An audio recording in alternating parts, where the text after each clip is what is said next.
Thank you. Thank you. Thank you, Peter. Thanks to all of you.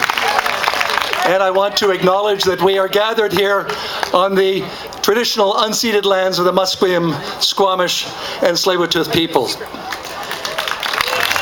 As Peter said, I'm running in Ground Zero in Burnaby North Seymour.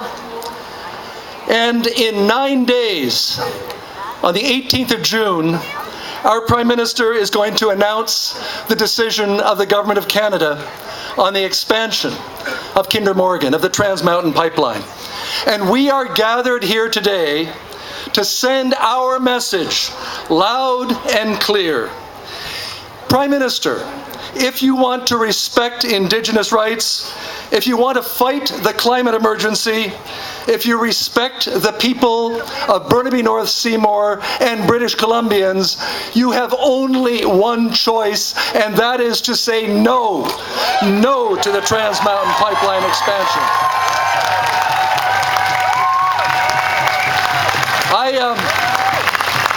I want to thank all of you.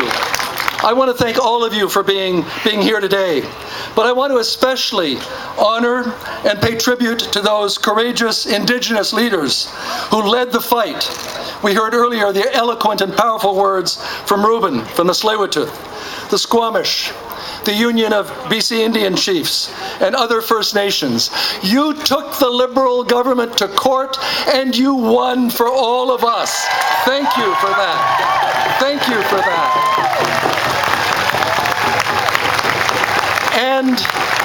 And a shout out to those brave and courageous defenders who stood on the line at Kinder Morgan in the finest traditions of peaceful civil disobedience, including, by the way, our Mayor Kennedy Stewart, my friend Elizabeth May, the leader of the Green Party, and many people who are here today.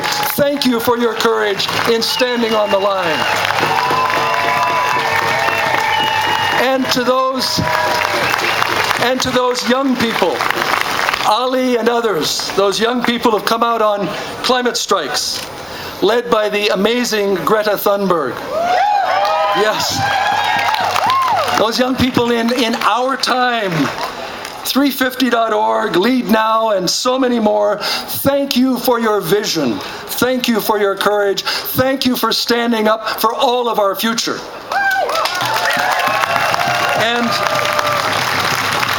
And to all of you, to those of you who are here today in the labor movement, academics, students, workers, Indigenous activists, artists, teachers, community voices like Broke from Burnaby and Nope from the North Shore, and many others. All of you who have raised your voices for the environment, we thank you, we salute you.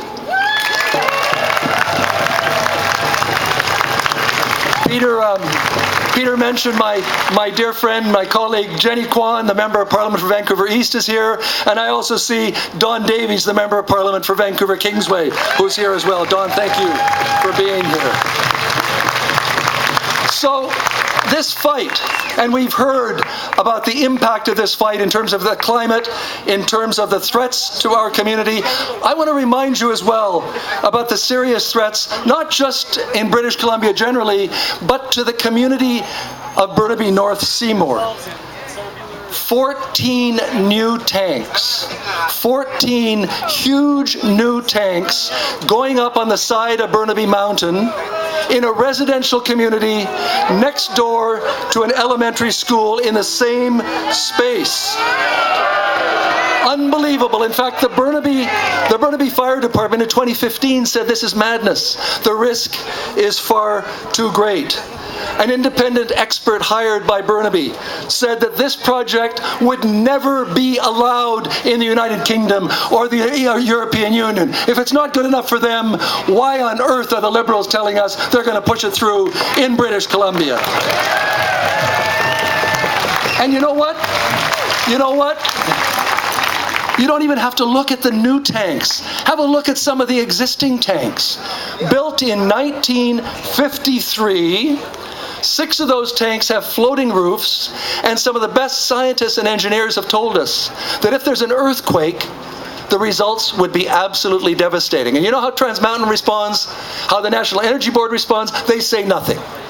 Well, that's a huge risk as well. And what about the top of Burnaby Mountain? What's on the top of Burnaby Mountain is Simon Fraser University. And University, 5,000 people in that residential area, a child care center, a school. And if there's any kind of serious incident at Trans Mountain, they are cut off, trapped on the top of the mountain. That cannot be allowed to happen, my friends. That cannot be allowed to happen. The impacts on human health are huge, and a massive increase, and I say this, a massive increase in tanker traffic in Burrard Inlet and in our coastal waters. And you know, Trans Mountain has been lying about this, not to put too fine a point on it. They said, well, there's going to be a 7 times increase in the number of tankers.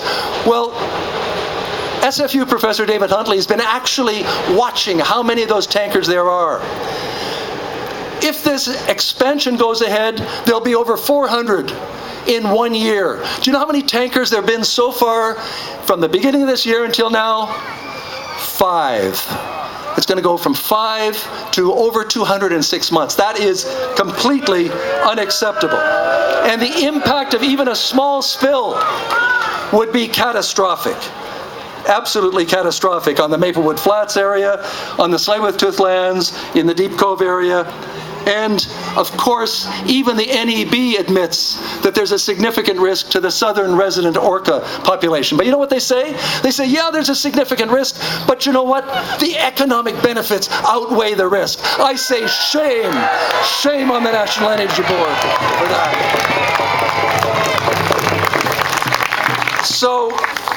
So here's what the Liberals promised the people of Burnaby North Seymour and all British Columbians in the last federal election in 2015. This is what the Liberal candidate said. He said, any major energy project, including Kinder Morgan, must attain the support of the community and partner First Nations, otherwise it won't proceed. Well, June 18th, we'll see if they keep that promise to the people of British Columbia. So the local impact is huge, but above all, this project must be stopped if we're serious about tackling the greatest threat facing our country and our planet, the climate emergency. And we know it. We're seeing already the impact with forest fires, with flooding, the loss of ice caps, massive threats to biodiversity. I hope you all saw that shocking report from the United Nations about the threat of 1 million species.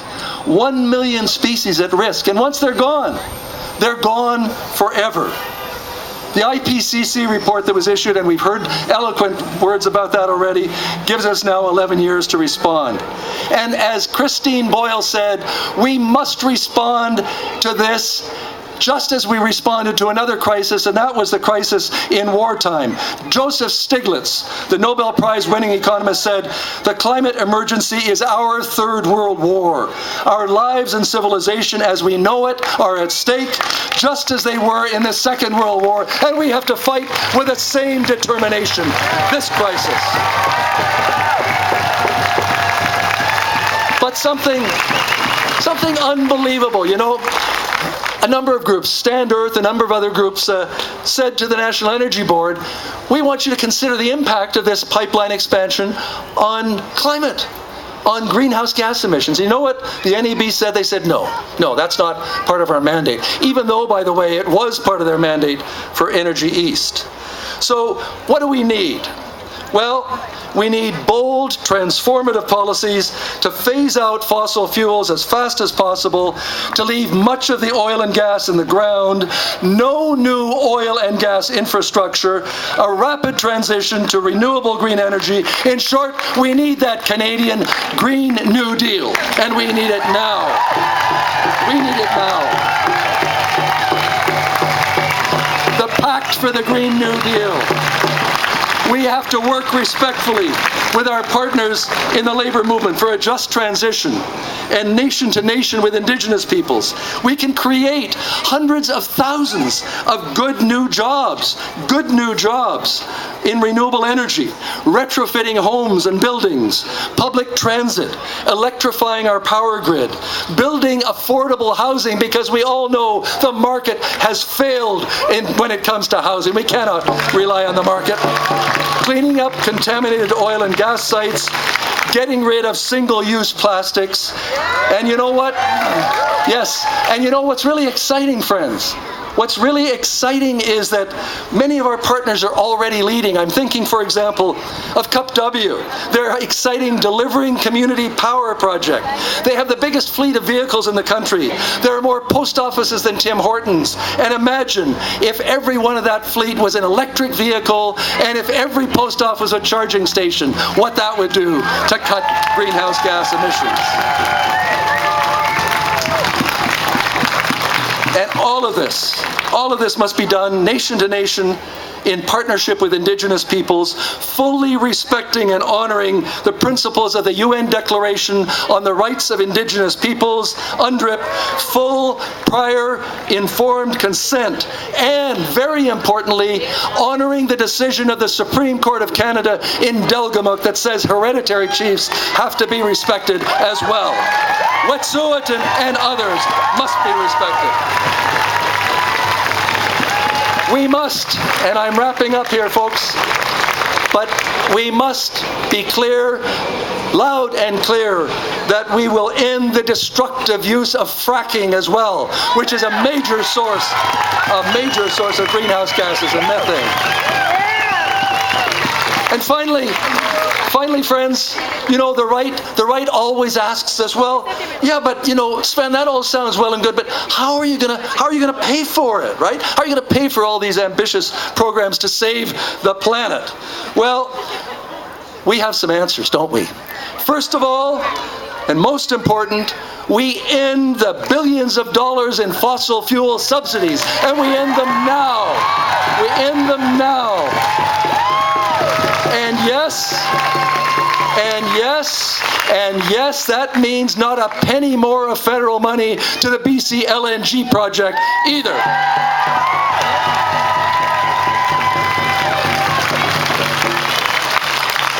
And we take the $15 billion that the Liberals are spending to buy and twin the pipeline, and we put that into renewable energy. $15 billion.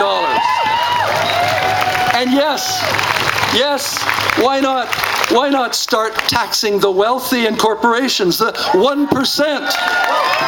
End the obscenity of 2 billionaires in Canada. Listen to this. 2 billionaires in Canada owning more wealth than half the population of the people of Canada. It's madness. And we have to take on that corporate power and corporate greed, that rapacious capitalism that is destroying our planet, and put people and the planet before corporate profits. That's what we have to do. And yes, friends, yes, let's cut military spending and redirect it to fight the real enemies of poverty and homelessness and racism and climate crisis. Let's fight the real enemies.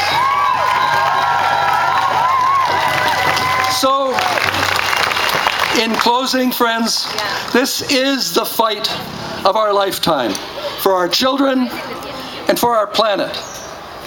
But if it is approved, if this pipeline is approved on the 18th of June, and given everything the Liberals have said, it probably will be, let's be clear, as Ruben said so powerfully, this will not be the end of our fight. We will keep up the fight in the courts, on the streets, in our communities, at the ballot box on the 21st of October, to stop a majority Conservative or Liberal government. And in doing so, Let us be inspired by our history right here in British Columbia. You know, Peter reminded us of the victory on Northern Gateway. I want to remind you of a couple of other historic victories here in British Columbia. In 1985, when the Haida Nation stood up against clear-cut logging in Guayhanas in Lyle Island with Haida elders, and we won that battle, and we protected that, and we can do it again with the Trans Mountain Pipeline. In 1993, at Clayoquot Sound, when over 800 British Columbians and people from around the world stood on the line at the Kennedy Lake Bridge, me among them, and said, "No more, you will not pass, you will not log this magnificent old-growth forest." We won then, we will win now in the fight against Trans Mountain. Thank you. Thank you.